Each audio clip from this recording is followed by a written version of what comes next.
सर्वशक्तिमान परमेश्वरका वचनहरूको वाचन संग्रह। परमेश्वर स्वयं अद्वितीय 5। परमेश्वरको पवित्रता 2।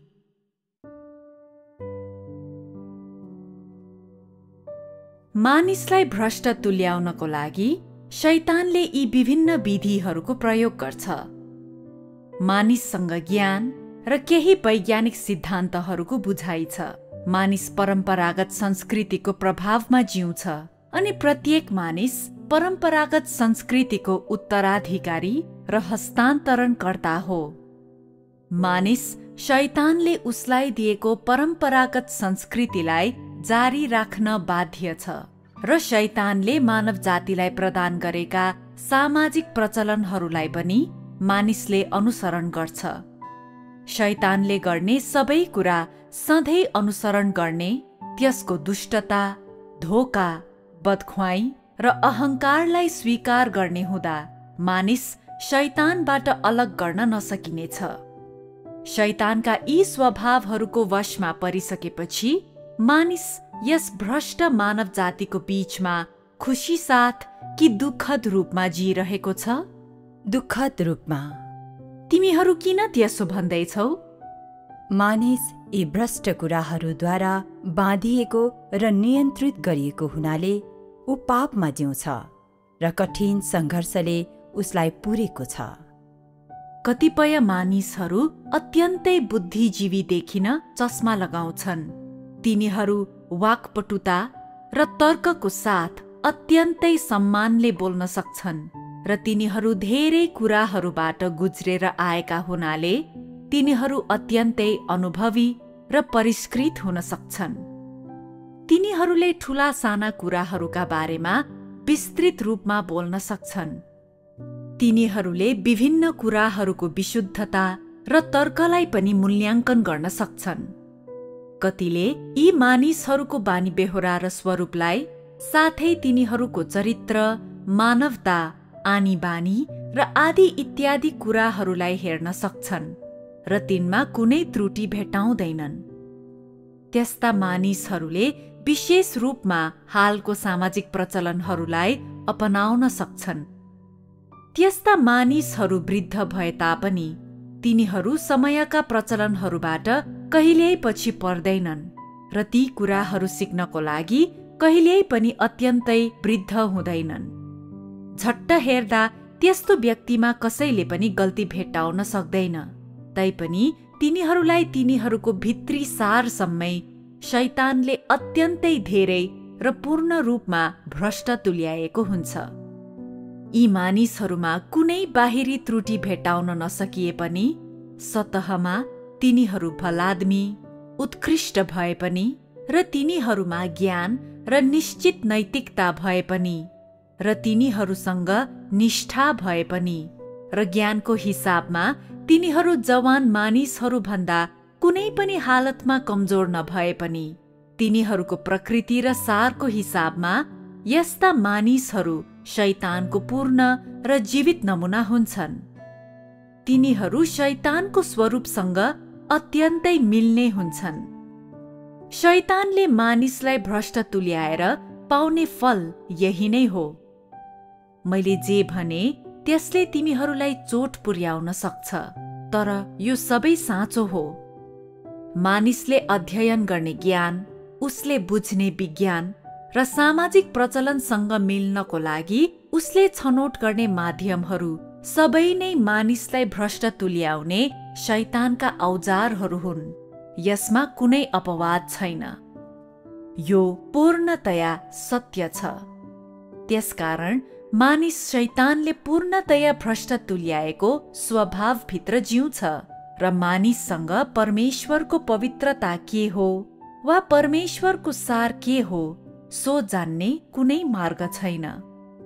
किनभने सतहमा हेर्दा शैतानले मानिसलाई भ्रष्ट तुल्याउने मार्गहरूमा कुनै गल्ती भेट्टाउन सकिँदैन। कसैको बानी बेहोरालाई हेरेर कुनै कुरा गलत छ भनेर भन्न सकिँदैन। हरेक व्यक्तिले सामान्य रूपमा नै आफ्नो काम गर्छन् र सामान्य जीवन जिउँछन्। तिनीहरूले सामान्य रूपमै पुस्तक पुस्तिका र अखबार पढ्छन्। तिनीहरूले सामान्य रूपमै अध्ययन गर्छन् र बोल्छन्। कतिपय मानिसहरूले केही नीतिशास्त्र सिकेका हुन्छन् अनि बोल्नमा सिपालु हुन्छन्, समझदार र मित्रवत हुन्छन्, सहयोगी र परोपकारी हुन्छन् र सानातिना कुरामा झै झगडा गर्ने वा मानिसहरूबाट फाइदा लिने गर्दैनन्। तैपनि तिनीहरूको भ्रष्ट शैतानी स्वभावले तिनीहरूभित्र गहन रूपमा जरा गाडेको हुन्छ र बाहिरी प्रयासमा भर परेर यो सारलाई परिवर्तन गर्न सकिँदैन।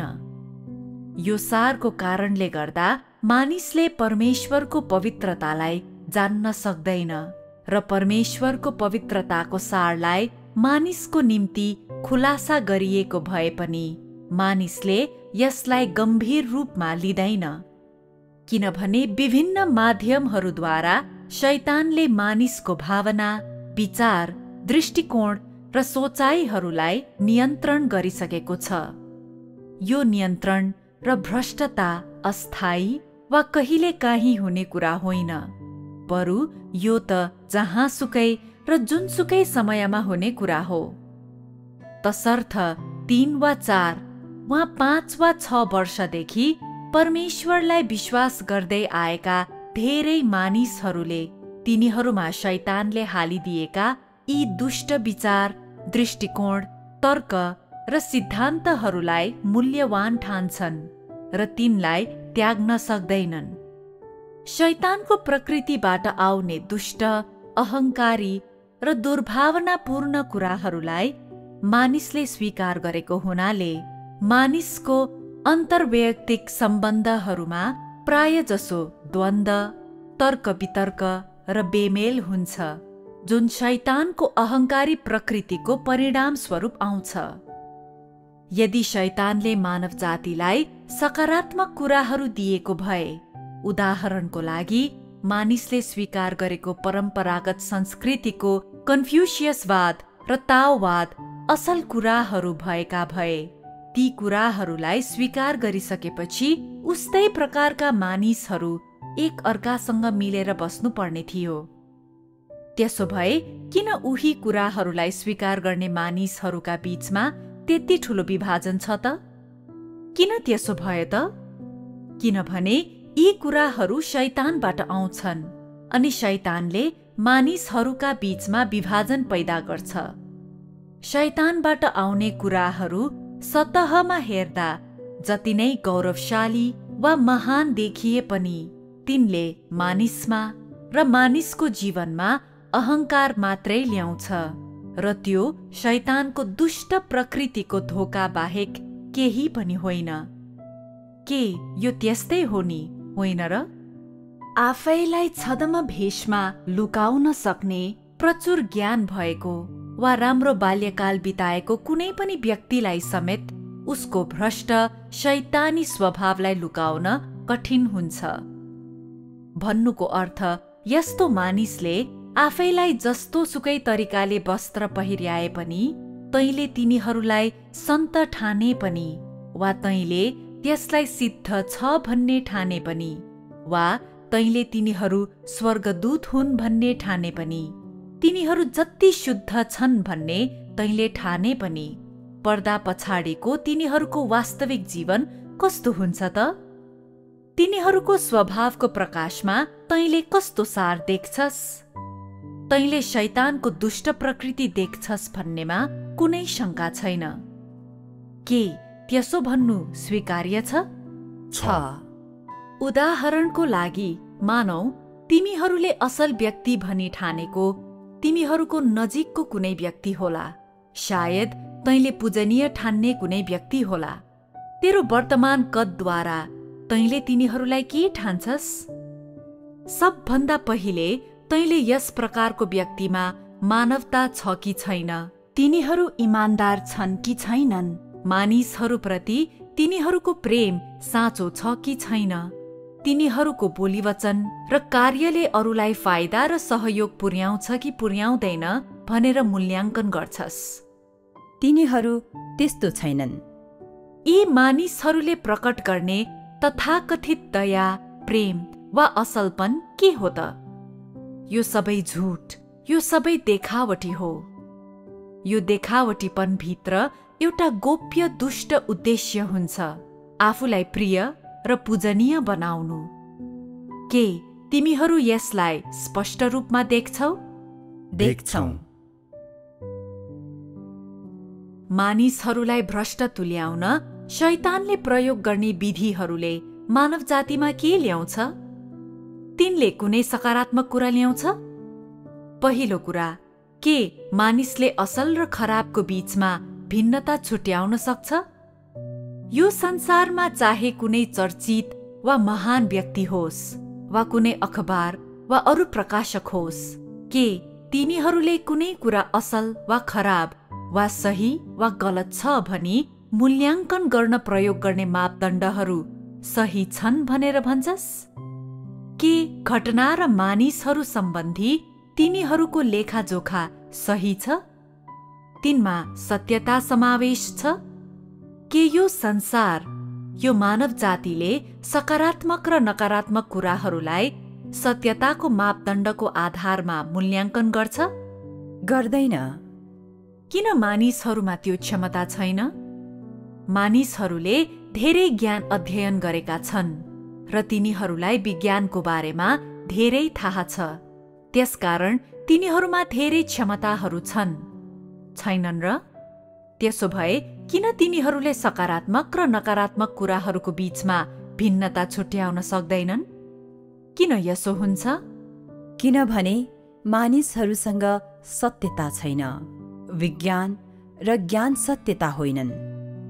शैतानले मानव जातिमा ल्याउने सबै कुरा दुष्ट, भ्रष्ट अनि सत्यता, जीवन र मार्ग बिनाका कुराहरू हुन्। शैतानले मानिसमा ल्याउने दुष्टता र भ्रष्टताको आधारमा के शैतानसँग प्रेम छ भनेर तैँले भन्न सक्छस्? के मानिसमा प्रेम छ भनेर तैँले भन्न सक्छस्? कतिपय मानिसहरूले यसो भन्न सक्छन्, तपाईँ गलत हुनुहुन्छ। संसारभरि गरिब वा घरबार विहीनलाई सहयोग गर्ने धेरै मानिसहरू छन्। के यिनीहरू असल मानिसहरू होइनन् र? असल कार्य गर्ने परोपकारी संस्थाहरू पनि छन्। के तिनीहरूले गर्ने काम असल होइन र? त्यसबारेमा तिमीहरू के भन्छौ? मानिसलाई भ्रष्ट तुल्याउनको लागि शैतानले विभिन्न विधि र सिद्धान्तहरूको प्रयोग गर्छ। के मानिसको यो भ्रष्टता एउटा अस्पष्ट अवधारणा हो त? होइन, यो अस्पष्ट छैन। शैतानले पनि केही व्यावहारिक कुराहरू गर्छ र यसले पनि यो संसार र समाजमा दृष्टिकोण वा सिद्धान्तलाई प्रवर्धन गर्छ। हरेक राजवंश र हरेक कालखण्डमा त्यसले सिद्धान्तको प्रवर्धन गर्छ र मानिसको मनमस्तिष्कमा विचारहरू घुसाइदिन्छ। यी विचार र सिद्धान्तहरूले बिस्तारै मानिसको हृदयमा जरा गाड्छन्। त्यसपछि तिनीहरू तिनकै आधारमा जिउन थाल्छन्। तिनीहरूले यी कुराहरू अनुरूप जिउन थालेपछि के तिनीहरू पत्तै नपाई शैतान बन्दैनन् र? के त्यसपछि मानिसहरू शैतानसँग एक बन्दैनन् र?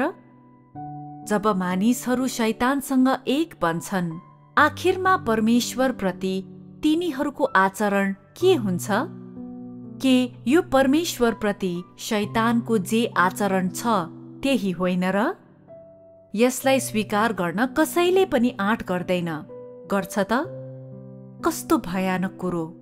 शैतानको प्रकृति दुष्ट छ भनेर म किन भन्छु त? म बिना आधार यसो भन्दिन। बरु त्यसले के गरेको छ र त्यसले के प्रकट गरेको छ, ती कुराहरूको आधारमा शैतानको प्रकृतिलाई निर्धारित र विश्लेषण गरिन्छ। यदि मैले शैतान दुष्ट छ भनेर मात्रै भनेको भए तिमीहरूले के सोच्ने थियौ? तिमीहरूले यो सोच्ने थियौ, अवश्य नै शैतान दुष्ट छ। म तँलाई सोध्छु, शैतानको कुन कुन पक्षहरू दुष्ट छन् त? यदि तैँले यसो भनिस् भने परमेश्वर विरुद्ध शैतानले गर्ने विरोध दुष्ट छ। तैँले अझै पनि स्पष्टताको साथ बोलिरहेको हुने थिइनस्। अब मैले यसरी निश्चित विवरणहरूको बारेमा बताइसकेको हुनाले के तिमीहरूसँग शैतानको दुष्टताको सारको निश्चित विषयवस्तुको बारेमा बुझाइ छ? यदि शैतानको दुष्ट प्रकृतिलाई तिमीहरू स्पष्ट रूपमा देख्न सक्छौ भने तिमीहरूले तिमीहरूका आफ्नै अवस्थाहरूलाई देख्नेछौ। यी दुई कुराका बीचमा कुनै सम्बन्ध छ? यो तिमीहरूका लागि उपयोगी छ कि छैन? जब म परमेश्वरको पवित्रताको सारको बारेमा संगति गर्छु, के मैले शैतानको दुष्ट सारको बारेमा संगति गर्नु आवश्यक हुन्छ त? यसको बारेमा तिमीहरूको विचार के छ? हो, यो आवश्यक छ। किन? शैतानको दुष्टताले परमेश्वरको पवित्रतालाई स्पष्ट देखिने तुल्याउँछ। के यो त्यस्तै हो त? शैतानको दुष्टता बिना मानिसहरूले परमेश्वर पवित्र हुनुहुन्छ भन्ने थाहा पाउने थिएन भन्ने अर्थमा यो आंशिक रूपमा सही छ। यसो भन्नु सही छ। तैपनि यदि तैँले परमेश्वरको पवित्रता शैतानको दुष्टताको विपरीत भएको कारण मात्रै अस्तित्वमा छ भनेर भन्छस् भने के यो सही हुन्छ त? यो विरोधाभासपूर्ण सोचाइ गलत छ। परमेश्वरको पवित्रता परमेश्वरको अन्तर्निहित सार हो। परमेश्वरले यसलाई उहाँका कार्यहरूद्वारा प्रकट गर्नु भए पनि यो परमेश्वरको सारको प्राकृतिक अभिव्यक्ति हो र यो परमेश्वरको अन्तर्निहित सार नै हो।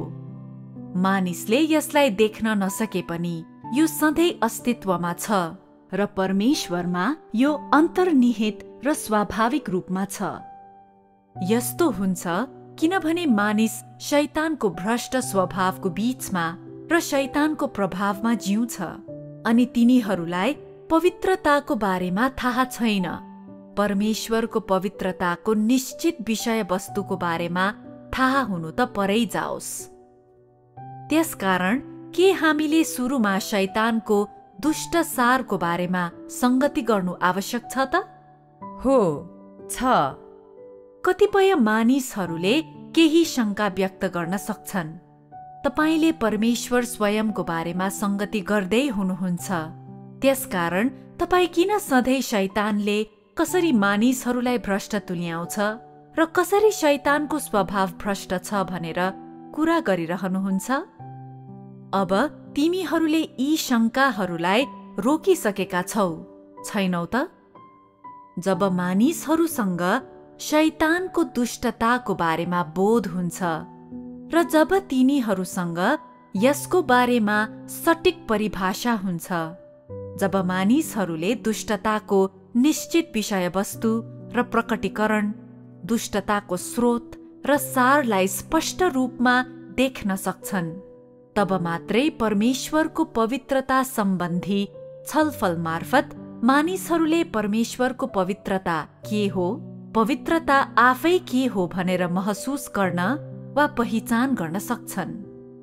यदि मैले शैतानको दुष्टताको बारेमा छलफल गरिन भने मानिसहरूले समाजमा र मानिसहरूका बीचमा गर्ने कुराहरूले वा यो संसारमा अस्तित्वमा रहेका निश्चित कुराहरूले पवित्रतासँग केही सम्बन्ध राख्छ भनेर कतिपय मानिसहरूले गलत रूपमा विश्वास गर्नेछन्। के यो गलत दृष्टिकोण होइन र? हो, यो गलत हो। अब मैले शैतानको सारको बारेमा यसरी संगति गरेको हुनाले विगत केही वर्षहरूमा तिमीहरूले प्राप्त गरेको अनुभवहरूद्वारा, परमेश्वरको वचन अध्ययनद्वारा र उहाँको कार्यको अनुभवद्वारा तिमीहरूले परमेश्वरको पवित्रताको बारेमा के कस्तो बुझाइ प्राप्त गरेका छौ? यसको बारेमा अघि आइज र बोल। तैँले सुन्दा राम्रो सुनिने शब्दहरूको प्रयोग गर्नु पर्दैन, तर तँ तेरा आफ्नै अनुभवहरूबाट बोल। के परमेश्वरको पवित्रतामा उहाँको प्रेम मात्रै समावेश हुन्छ? के हामीले पवित्रता भनेर व्याख्या गर्ने परमेश्वरको प्रेम मात्रै हो? त्यो त अत्यन्तै एकतर्फी हुने थियो, होइन र? के परमेश्वरको प्रेम बाहेक परमेश्वरको सारका अन्य पक्षहरू छन्? के तिमीहरूले तिनलाई देखेका छौ? देखेका छौँ। परमेश्वरले उत्सव र चाडपर्वहरू, रीतिरिवाज र अन्धविश्वासहरूलाई तिरस्कार गर्नुहुन्छ। यो पनि परमेश्वरको पवित्रता नै हो। परमेश्वर पवित्र हुनुहुन्छ, त्यसकारण उहाँले यी कुराहरूलाई तिरस्कार गर्नुहुन्छ। के तिमीहरूले यही भन्न खोजेको होइन? जब यसको बारेमा कुरा आउँछ, तब परमेश्वरको पवित्रता भनेको के हो? के परमेश्वरको पवित्रतामा ठोस विषयवस्तु छैन, केवल घृणा मात्रै छ भन्ने हो? के तिमीहरूले परमेश्वरले यी दुष्ट कुराहरूलाई घृणा गर्नुहुने हुँदा परमेश्वर पवित्र हुनुहुन्छ भनी भन्न सकिन्छ भनेर आफ्नो मनमा सोचिरहेका छौ? के यो अनुमान होइन र? के यो अनुमान र मूल्याङ्कनको एउटा रूप होइन र? जब परमेश्वरको सार सम्बन्धी हाम्रो बुझाइको कुरा आउँछ, तब हामी जोगिनै पर्ने सबैभन्दा ठूलो गलत कदम के हो?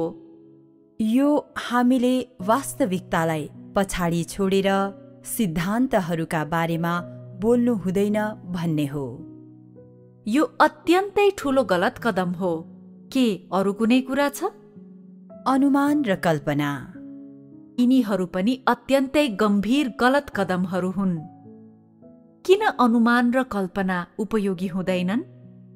तिमीहरूले अनुमान गर्ने र कल्पना गर्ने कुराहरूलाई के तिमीहरूले साँच्चै देख्न सक्छौ?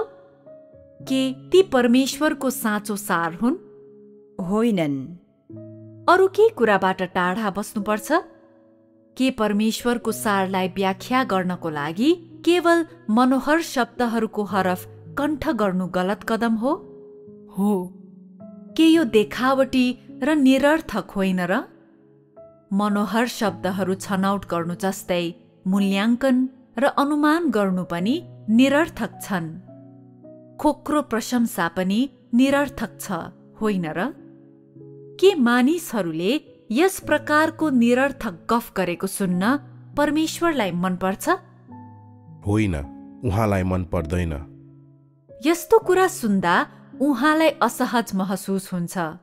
जब परमेश्वरले मानिसहरूको समूहलाई मार्ग निर्देशित र उद्धार गर्नुहुन्छ, तब यो समूहले उहाँको वचन सुनिसकेपछि पनि उहाँले के भन्न खोज्नु भएको हो भन्ने कहिल्यै बुझ्दैनन्। कसैले सोध्न सक्छ, के परमेश्वर असल हुनुहुन्छ? अनि तिनीहरूले जवाफ दिन्छन्, हो। कति असल? अत्यन्तै धेरै असल। के परमेश्वरले मानिसलाई प्रेम गर्नुहुन्छ? गर्नुहुन्छ। कति धेरै? के तिमीहरू व्याख्या गर्न सक्छौ? अत्यन्तै धेरै। परमेश्वरको प्रेम समुद्र भन्दा गहिरो, आकाश भन्दा उच्च छ। के यी शब्दहरू निरर्थक छैनन् र? अनि के यो निरर्थकता तिमीहरूले भर्खरै भनेको कुरा अर्थात् परमेश्वरले शैतानको भ्रष्ट स्वभावलाई घृणा गर्नुहुन्छ, त्यसकारण परमेश्वर पवित्र हुनुहुन्छ भन्ने जस्तै छैन र? छ। के तिमीहरूले भर्खरै भनेको कुरा निरर्थक छैन र? अनि बोलिने अधिकांश निरर्थक कुराहरू कहाँबाट आउँछन्? बोलिने निरर्थक कुराहरू मुख्य रूपमा परमेश्वरप्रति गैर जिम्मेवार रहने र उहाँको अनादर गर्ने मानिसहरूबाट आउँछन्। के हामी त्यसो भन्न सक्छौँ? तँमा कुनै बुझाइ थिएन, तैपनि तैँले निरर्थक कुरा गरिस्। के त्यो गैर जिम्मेवारी होइन र? के त्यो परमेश्वरको अनादर होइन र? तैँले केही ज्ञान सिकेको छस्, केही विचार र तर्कलाई बुझेको छस्। तैँले परमेश्वरलाई बुझ्नको लागि यी कुराहरू गरेको छस्, साथै तिनको प्रयोग गरेको छस्। के तैँले त्यसरी बोलेको सुन्दा परमेश्वरलाई नरमाइलो महसुस हुन्छ भन्ने तँलाई लाग्छ? यी विधिहरूको प्रयोग गरेर तैँले कसरी परमेश्वरलाई जान्ने प्रयास गर्न सक्छस्? जब तँ त्यसरी बोल्छस्, के यो अनौठो सुनिँदैन र? त्यसकारण जब परमेश्वरको ज्ञानको कुरा आउँछ, व्यक्ति अत्यन्तै सतर्क हुनुपर्छ। तैँले जति हदसम्म परमेश्वरलाई चिनेको छस्, त्यति हदसम्म मात्रै बोल्नुपर्छ। इमान्दारीपूर्वक र व्यावहारिक रूपमा बोल, अनि तेरा शब्दहरूलाई पेशवादका तारिफहरूले नसिंगार अनि चाप्लुसीको प्रयोग नगर। परमेश्वरलाई यसको खाँचो छैन। यस्तो कुरा शैतानबाट आउँछ। शैतानको स्वभाव अहङ्कारी छ। शैतानलाई चाप्लुसी गरेको र राम्रा शब्दहरू भनेको सुन्न मनपर्छ। यदि मानिसहरूले आफूले सिकेका सबै मनोहर शब्दहरूलाई कण्ठ गरेर त्यसलाई शैतानको लागि प्रयोग गरे भने शैतान प्रसन्न र खुशी हुनेछ। तर परमेश्वरलाई यसको खाँचो पर्दैन। परमेश्वरलाई प्रशंसा वा चाप्लुसी चाहिँदैन र मानिसहरूले निरर्थक रूपमा बोल्दै उहाँलाई अन्धाधुन्द प्रशंसा गरून् भन्ने मापदण्ड तोक्नु भएको छैन। वास्तविकतासँग नमिल्ने प्रशंसाहरू र चाप्लुसीलाई परमेश्वर घृणा गर्नुहुन्छ र तिनलाई उहाँले सुन्नुहुने समेत छैन। त्यसकारण जब कतिपय मानिसहरूले परमेश्वरलाई कपटी रूपमा प्रशंसा गर्छन् र अन्धाधुन्द उहाँलाई भाकल र प्रार्थना गर्छन्, परमेश्वरले तिनलाई सुन्दै सुन्नुहुन्न। तैँले जे भन्छस् त्यसको तैँले जिम्मेवारी लिनै पर्छ। यदि तँलाई कुनै कुरा थाहा छैन भने थाहा छैन भन्। यदि तँलाई कुनै कुरा थाहा छ भने यसलाई व्यावहारिक रूपमा व्यक्त गर। त्यसकारण परमेश्वरको पवित्रताले खास र वास्तविक रूपमा केलाई जनाउँछ भन्ने विषयमा के तँसँग यसको बारेमा साँचो बुझाइ छ? जब मैले विद्रोहीपनलाई व्यक्त गरेँ, जब मैले अपराध गरेँ, मैले परमेश्वरको न्याय र सजाय प्राप्त गरेँ। त्यसमा मैले परमेश्वरको पवित्रतालाई देखेँ। अनि जब मैले मेरो अपेक्षाहरू अनुसार नरहेका वातावरणहरूको सामना गरेँ, मैले यी कुराहरूका बारेमा प्रार्थना गरेँ र परमेश्वरको अभिप्रायहरूलाई खोजेँ र परमेश्वरले मलाई आफ्नो वचनले अन्तर्दृष्टि दिएर मार्ग निर्देशित गर्नुभएपछि मैले परमेश्वरको पवित्रतालाई देखेँ। यो तेरो आफ्नै अनुभवबाट आएको हो। परमेश्वरले यस बारेमा भन्नुभएको कुराबाट मैले शैतानले भ्रष्ट तुल्याएपछि र त्यसले हानि गरेपछि मानिस के बनेको छ सो देखेको छु। तैपनि हामीलाई मुक्ति दिनको लागि परमेश्वरले हामीलाई सबै कुरा दिनुभएको छ र यसबाट म परमेश्वरको पवित्रतालाई देख्छु। यो बोल्ने यथार्थ तरिका हो। यो साँचो ज्ञान हो। के यसलाई बुझ्ने कुनै फरक तरिकाहरू छन्? हव्वालाई प्रलोभनमा पारी पाप गर्न लगाउन र प्रभु येशूलाई परीक्षा गर्न बोलेका वचनहरूबाट म शैतानको दुष्टतालाई देख्छु। आदम र हव्वालाई तिनीहरूले के खानुहुन्छ र के खानु हुँदैन भन्ने बारेमा परमेश्वरले बोल्नु भएको वचनबाट म परमेश्वर सोझो रूपमा, स्पष्ट रूपमा र विश्वासयोग्य रूपमा बोल्नुहुन्छ भन्ने देख्छु। यसबाट म परमेश्वरको पवित्रतालाई देख्छु। माथिका टिप्पणीहरू सुनिसकेपछि कसको वचनले तिमीहरूलाई सबैभन्दा बढी आमेन भन्न उत्प्रेरित गर्यो? कसको संगति आजको हाम्रो संगतिको विषयसँग सबैभन्दा बढी मिलेको थियो? कसका वचनहरू सबैभन्दा वास्तविक थिए? अन्तिम बहिनीको संगति कस्तो थियो? राम्रो। उनले जे भनिन् त्यसमा तिमीहरू आमेन भन। उनले भनेको के कुरा ठ्याक्कै मिलेको थियो? भर्खरै बोल्नुभएकी दिदीको वचनहरूबाट मैले परमेश्वरको वचन सिधा र अत्यन्तै स्पष्ट छ र यो शैतानको घुमाउरो कुरा जस्तो छैन भन्ने सुने। यसमा मैले परमेश्वरको पवित्रतालाई देखेँ। यो त्यसको एउटा भाग हो। के यो सही थियो? थियो। एकदम राम्रो।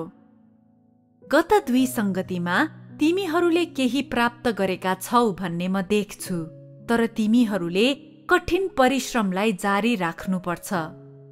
तिमीहरूले कठिन परिश्रम गर्नुपर्ने कारण के हो भने परमेश्वरको सारलाई बुझ्नु भनेको अत्यन्तै प्रगाढ पाठ हो। यो व्यक्तिले एकै रातमा बुझ्ने वा 1-2 शब्दहरूद्वारा नै व्यक्त गर्न सक्ने कुरा होइन।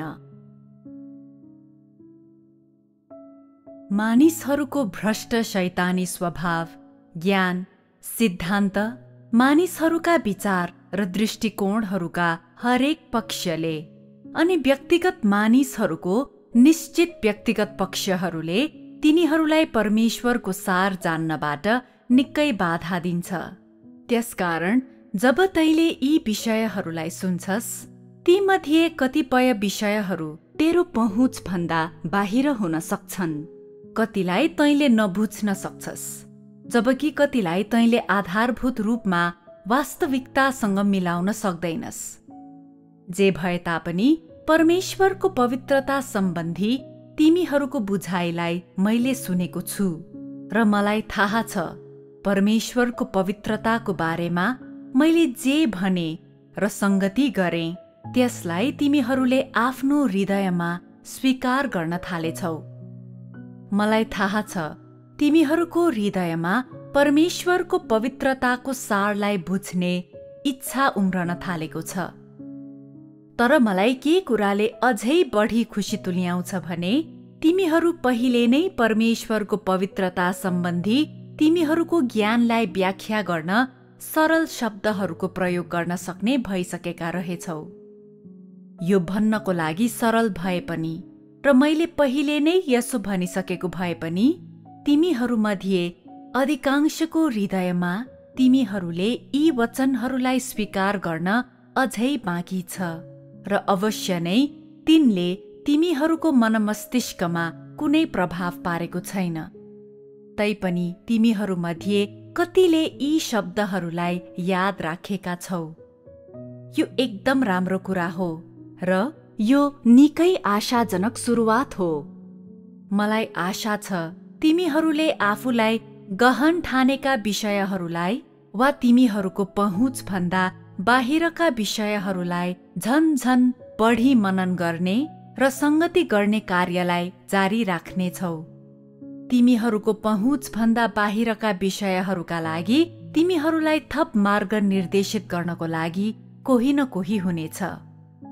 अहिले तिमीहरूले आफ्नो पहुँच भित्रका क्षेत्रहरूको सम्बन्धमा अझै बढी संगतिमा सहभागी भयो भने पवित्र आत्माले आफ्नो काम गर्नुहुनेछ र तिमीहरूले अझै गहन बुझाइ प्राप्त गर्नेछौ। परमेश्वरको सारलाई बुझ्ने र परमेश्वरको सारलाई जान्ने कुरा मानिसहरूको जीवन प्रवेशको लागि सबैभन्दा महत्त्वपूर्ण छ। मलाई आशा छ तिमीहरूले यसलाई व्यवस्था गर्ने वा यसलाई खेलको रूपमा लिने गर्दैनौ, किनभने परमेश्वरलाई चिन्नु भनेको मानिसको विश्वासको जग हो र मानिसले सत्यताको खोजी गर्ने र मुक्ति प्राप्त गर्ने चाबी हो। यदि मानिसहरूले परमेश्वरमा विश्वास गर्छन् तैपनि उहाँलाई चिन्दैनन् भने, यदि तिनीहरू शब्द र सिद्धान्तहरूमा मात्रै जिउँछन् भने, तिनीहरूले सत्यताको सतही अर्थ अनुसार काम गरे र जिए भने पनि तिनीहरूले मुक्ति प्राप्त गर्न कहिल्यै सम्भव हुने छैन।